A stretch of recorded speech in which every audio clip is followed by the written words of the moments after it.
What's going on, guys? Today I'm going to show you how to take just your normal factory running boards off of a 2006 Ford F-150 XLT 4x4. Okay, so the process of detaching the running boards are very simple. All you're going to need is a socket wrench, and I've got this little here extender because there are two bolts inside, very small opening right up in here. I don't know if you can see those, there's actually two. As well as two bolts right here and right here that you're going to need to detach. And there's a couple running down the boards.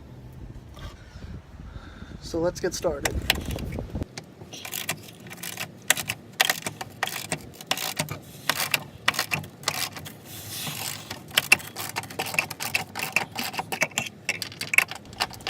Just keep in mind that when you have unattached all the bolts and you're going to detach the last one, you're going to have to give it some type of support over here on the other end, or the whole thing's just going to come falling down on you.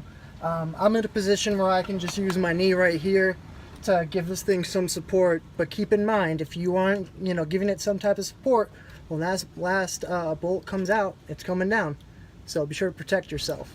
Alright, and as y'all can see, I've completely detached the running boards from the actual body of the truck. This is the passenger side, so we'll just hop over and we'll do the exact same thing to the driver's side.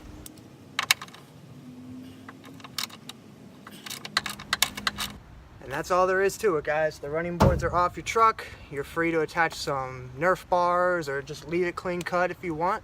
That's really all there is to it. It's a super simple task that you can do at home all by yourself with very minimal tools. Thanks for watching. Check out my other videos.